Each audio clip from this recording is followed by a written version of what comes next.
So, దేశంలోనే అతి పెద్ద ఐపీఓ అయితే రాబోతుంది. ఆల్రెడీ దీని గురించి అయితే చాలా మాట్లాడుకున్నాం. 30,000 కోట్ల అయితే ఐపీఓ అయితే వస్తుంది. ముఖ్యంగా ఇది సెప్టెంబర్‌లో వచ్చేస్తుందని జెప్పేసి గూడా అఫీషియల్ అయితే అనౌన్స్‌మెంట్ జరిగింది. ముఖ్యంగా దీనికి సంబంధించి రోడ్ షోలు గూడా స్టార్ట్ జేయడం జరిగింది. ప్రెజెంట్ 30,000 కోట్ల ఐపీఓ దాని ఇంచుమించు దాని వాల్యుయేషన్ వచ్చేసి చూస్తే మనము ఇంచుమించు అంటే ఎక్స్‌పెక్టెడ్ వాల్యుయేషన్ వచ్చేసి 5,00,000 కోట్లకు జేయాలని జెప్పేసి గూడా వాళ్ళైతే ప్రెజెంట్ అయితే ఆలోచిస్తున్నారు. ఓవరాల్‌గా కంపెనీ చూస్తే national stock exchange of India company IPO అందరికి తెలిసిన విషయమే. ఐపీఓ టైప్ వచ్చేసి 100% ఆఫర్ ఫర్ సేల్ ఓఎఫ్ఎస్‌గా పెడుతున్నారు. తర్వాత ఫ్రెష్ ఇష్యూ ఇంకా నిల్ ఇంకా స్టార్ట్ చేయాలి. ఇష్యూ సైజ్ వచ్చేసి 30,000 కోట్ల వరకైతే ఉంది. ఫేస్ వాల్యూ వచ్చేసి రూ. 1 per equity share. Issue price వచ్చేసి ఇంకా డిసైడ్ అవ్వలేదు. తర్వాత సెప్టెంబర్‌లో రావచ్చు. లాట్ సైజ్ కూడా ఇంకా డిసైడ్ చేయలేదు. లిస్టింగ్ ఎక్స్‌చేంజ్ వచ్చేసి BSE stock exchange. IPO open date వచ్చేసి అఫీషియల్‌గా అనౌన్స్ చేయలే గానీ సెప్టెంబర్‌లో రావచ్చని చెప్తున్నారు. ఐపీఓ క్లోజ్ కూడా ఇంకా తెలవదు కాబట్టి తర్వాత రిజిస్టర్ వచ్చేసి ఎంయూఎఫ్‌జీ ఇంటిమేట్ ఇండియా ప్రైవేట్ లిమిటెడ్‌గా అయితే ప్రెజెంట్ అయితే దానికి లింక్ అయి ఉందని చెప్తున్నారు.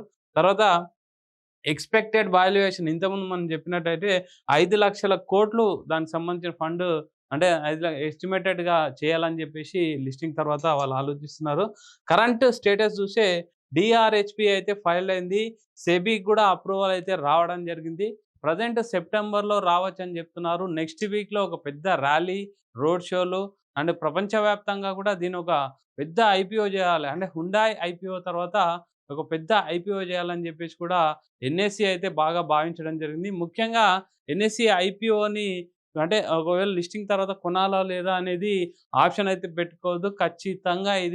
ఖచ్చితంగా మనం అప్లై చేసుకోవాల్సిన ఐపీఓ అని చెప్పేసి ప్రతి ఒక్క అంటే ఫైనాన్షియల్ అడ్వైజర్ అయితే దాని గురించి అయితే చెప్తున్నారు. ఖచ్చితంగా ఇది లాభాలను ఇస్తుంది.